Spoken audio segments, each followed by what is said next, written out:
नमस्कार। आज बात करेंगे एक बहुत ही शानदार अवसर के बारे में जो सीधे नई दिल्ली के भारतीय कृषि अनुसंधान संस्थान यानी ICAR-IARI से आया है। यहाँ कुछ नए प्रोजेक्ट आधारित पदों के लिए भर्ती निकली है और हम इसकी पूरी जानकारी लेंगे। तो चलिए सबसे पहले उस बात पर आते हैं जो सबसे ज्यादा ध्यान खींचती है, सैलरी। देखिए, इन पदों के लिए हर महीने लगभग 42,000 रुपए तक की सैलरी मिल सकती है।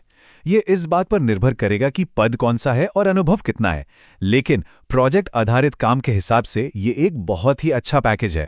तो इस पूरे अवसर को अच्छी तरह समझने के लिए हम इन 5 हिस्सों में बात करेंगे। सबसे पहले, ये मौका असल में है क्या? फिर देखेंगे कि कौन कौन से पद और प्रोजेक्ट्स हैं।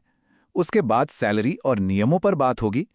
फिर जानेंगे कि अप्लाई कैसे करना है और आखिर में सबसे जरूरी तारीखें क्या हैं। तो चलिए शुरू करते हैं पहले सेक्शन से और समझते हैं कि ICAR-IARI में ये मौका आखिर है क्या। तो देखिए, ये भर्तियां ICAR-REI के पर्यावरण विज्ञान विभाग में हो रही हैं। कुल मिलाकर 5 पद खाली हैं और अच्छी बात यह है कि सिलेक्शन के लिए कहीं जाना नहीं पड़ेगा। ये ऑनलाइन इंटरव्यू के जरिए ही होगा। हाँ, एक बात जरूर ध्यान में रखिएगा, ये परमानेंट जॉब्स नहीं है, ये पूरी तरह से कॉन्ट्रैक्ट पर आधारित प्रोजेक्ट्स के लिए है। अब सवाल उठता है कि इन पदों पर काम क्या होगा।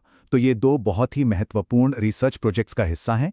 एक प्रोजेक्ट नैनो यूरिया पर है, जो खेती में एक नई तकनीक है, और दूसरा प्रोजेक्ट सेंटर ऑफ एक्सीलेंस पहल का हिस्सा है, जिसका मकसद भारत में कृषि टेक्नोलॉजी को और बेहतर बनाना है। चलिए अब जरा डिटेल में देखते हैं कि कौन कौन से पद हैं और उनके लिए क्या क्या चाहिए, ताकि ये पता चल सके कि कौन सा पद किसके लिए एकदम फिट है। इस स्लाइड पर आप चारों तरह के पदों की जानकारी देख सकते हैं। प्रोजेक्ट एसोसिएट 2 के लिए मृदा या पर्यावरण विज्ञान में मास्टर्स डिग्री के साथ कम से कम 2 साल का रिसर्च का अनुभव होना चाहिए। सीनियर रिसर्च फेलो यानी SRF के लिए मृदा विज्ञान में मास्टर्स के साथ साथ नेट क्वालिफाइड होना जरूरी है। फील्ड वर्कर के लिए ग्रेजुएशन की डिग्री चाहिए और अगर फील्ड का अनुभव है तो और भी अच्छा है।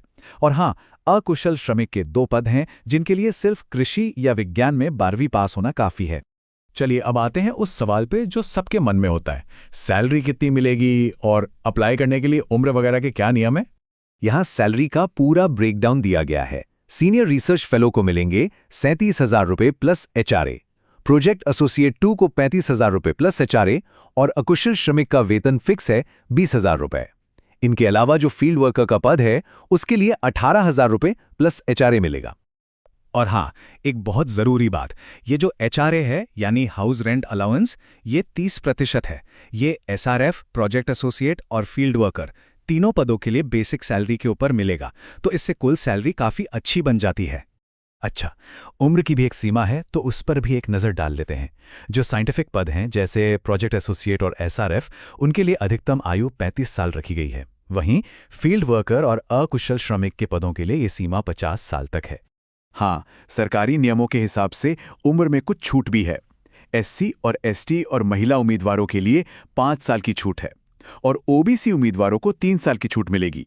ठीक है, तो अब ये जानते हैं कि अप्लाई करना कैसे है, क्या है पूरा प्रोसेस को ना बहुत ही सिंपल रखा गया है। देखिए, 4 आसान स्टेप्स हैं। सबसे पहले अपना एप्लीकेशन फॉर्म तैयार करें, फिर अपने सारे ज़रूरी डॉक्यूमेंट्स को सेल्फ अटेस्ट करके स्कैन कर लें। इसके बाद इन सभी डॉक्यूमेंट्स को एक साथ ईमेल कर देना है, बस फिर इंटरव्यू कॉल का इंतजार करना है। एक बात गांठ बांध लीजिए, सारे डॉक्यूमेंट्स सेल्फ अटेस्टेड होने चाहिए, यानी उन पर आपके साइन होने जरूरी हैं। अगर ऐसा नहीं किया तो एप्लीकेशन रिजेक्ट हो सकती है। और याद रहे, कोई डाक या कुरियर नहीं, आवेदन सिर्फ और सिर्फ ईमेल से ही भेजना है। और अब आते हैं सबसे ज़रूरी हिस्से पर। डेडलाइन क्या है, कौन सी तारीखें याद रखनी है? ये 2 तारीखें अपने कैलेंडर में अभी मार्क कर लीजिए। एप्लीकेशन भेजने की आखिरी तारीख है 2 मार्च 2026। इसके बाद कोई आवेदन स्वीकार नहीं होगा और जो लोग शॉर्टलिस्ट होंगे उनके ऑनलाइन इंटरव्यू 10 और 11 मार्च 2026 को होंगे। हाँ, ये जॉब्स कॉन्ट्रैक्ट पर हैं, पर एक बात सोचिए, ICAR जैसे बड़े संस्थान के साथ काम करने का मौका मिल रहा है।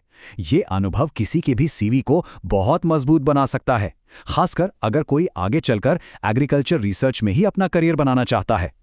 तो आखिर में बस यही सवाल है कि क्या ये प्रोजेक्ट वो अनुभव हो सकता है जो किसी के रिसर्च करियर को एक नई दिशा दे दे, एक नई ऊंचाई पर ले जाए। सोचने वाली बात है।